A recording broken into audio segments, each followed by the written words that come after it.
So I just want to say something to all of you today, and that is from a lot of the comments that I've been receiving, and we have something in our life called energy vampires, and you may have heard of them before. They're the people who manage to suck the energy out of you, even when you are at your most positive state, that they're always to drain your energy.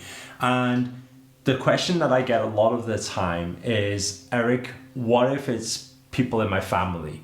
What if it's people that I care for? What if these situations and these circumstances I can't physically change, but how do I stay in positivity when there's a lot of negativity around me?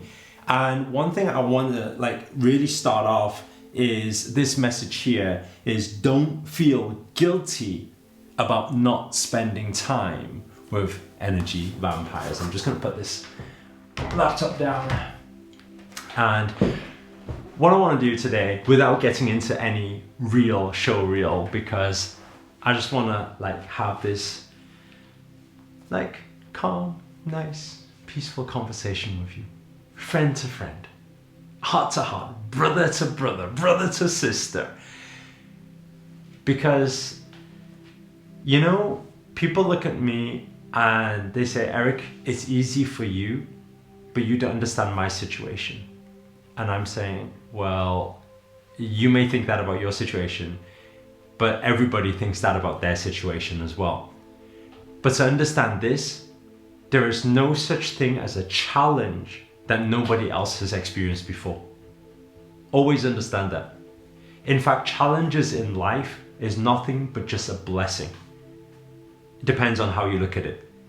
Some people, they let and allow the challenge to take the life out of them, and they become in that, problem mindset and that problem life, and they continue to manifest it. Or some people, they take a situation like that and they change it. They become the hero. They become the person who actually makes an impact out in the world. So it's your choice how you look at it. Now, when it comes to energy vampires, I used to have a few around me, a few of my close friends, and even close family members. So when people say, Eric, it's easy for you, no, it wasn't easy for me, but I knew how to not feel guilty about it, especially when it comes to friends and family, and how to still get on with my life and do what I want to do with my life. And there needs to be choices to be made at these times. And I'll share a quick story with you, because when I was growing up, my dad used to always say to me, Eric, you need to make money, then you'll be successful.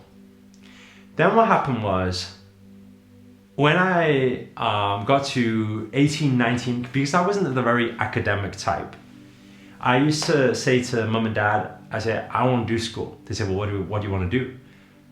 I don't know, I just want to work or something. You work? You've got no qualifications, you're not smarter than people, you're a shy kid, you don't like speaking to people, so how on earth are you going to make it out there? Go and get your qualifications.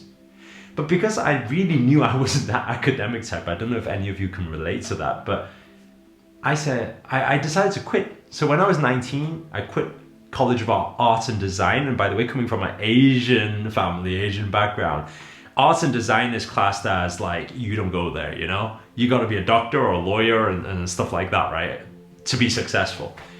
And so they already said to me that that's a waste of time. But anyway, what I did was I dropped out of college and I started working in burger vans at film fairs. My dad always said to me, he said, you got no qualifications, apart from cooking and cooking noodles, what else are you going to do with your life? And I had no idea. Then what happened was dad said, work for him. So I worked for him in his restaurants for a while, and he made me the manager. Now, I don't know if you've ever worked with family members before. It's really hard. As much as they love you and care for you, they want the best for you, but it's really hard because there's a bit of conflict of, you know how it is. You grew up with them, so it's quite hard working with them. And so I decided one day that I didn't want to do it anymore. So I said to Dad, Dad, I want to do my own thing. Your own thing? What's your own thing? How can you do your own thing? I said, Dad, I want to do my thing.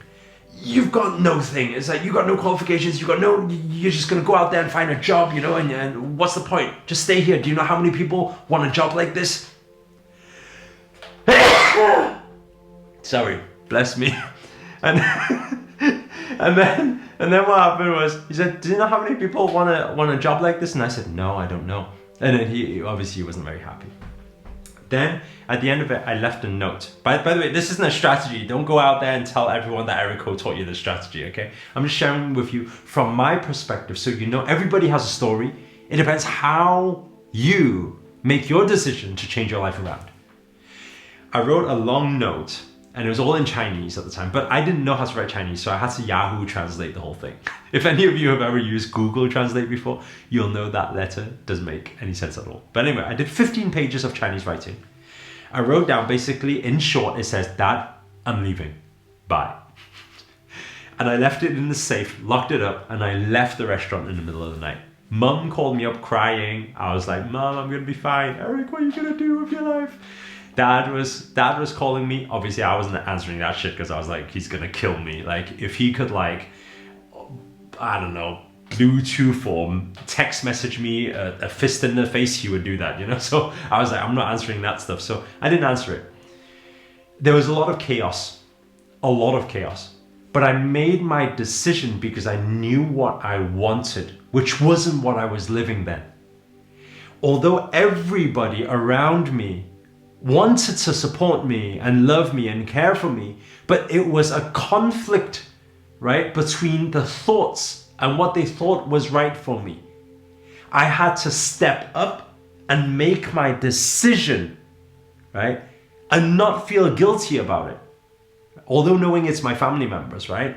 So I had to step away not feeling guilty about it, because I live by this one thing, and I want you to note this down. I want you to type this below to reaffirm the learning as well. One of my greatest mentors once said to me, Eric, it's not about making the right decisions. It's about your ability to make a decision and make that the best decision ever. If you understand that every energy vampire, anybody who tries to suck the energy out of you, they're not really trying to suck the energy out of you. They do it subconsciously, right? And they have this conflict because they only know what they know. They don't know what they don't know. So it's not that they hate you, want to kill you, it's not that they want you to die, most of them. But what they want is they want some sort of reaction. There's no such thing as an action without a reaction. I always say this. So if we understand that, think about their intent. What I thought about at that time is, what is their intent? What do they want from this? Right? And for my family personally, I knew they just wanted me to be well and happy. So I decided to make my decision, follow my intuition, follow my gut feeling, God feeling, heart feeling, and do what I was destined for. And how can I still fulfill their demand, which was that I was happy, safe, and they knew they didn't need to worry about me. Today, right, because I managed to do all this stuff, my mum, my dad, they're my greatest fans, right? They're my number one fans. Now, so what does this show? I mean, today my dad on Facebook, he'll share my post and he'll say, this is my son. And that was the person who he was very, very angry with at one time, right? So if I understand that, then I understand, and I want you to understand, there's no such thing as new order without chaos. But chaos is always temporary. How do we step up, make our decision, not feel guilty about our decisions, about, these people who we're staying away from, because we know what we are destined for. So the question for you is to ask yourself, what is it you want in life? If you want it so bad and you feel it within yourself, go out there, get it. You don't need to feel guilty. Because everyone you care for, when they see you really, really, really shine and get into your element, they'll be at peace. Guys, I'm done for this week's No, today's, I said this week. I was thinking I'll be done for this week. That made me really happy. I'm done for today's video. Anyway, hit the thumbs up if you enjoyed this video or you learned anything from it whatsoever. Please hit the thumbs up, hit the like button. Also, comment below, let us know where you guys have tuned in from. It's always nice to know. And finally, if you're new to this channel, remember to hit the subscribe button and the notifications button next to it, because this year I'm dedicated to making daily videos to hold you accountable in every area of your life to make it your best year yet. But for now, guys, ciao.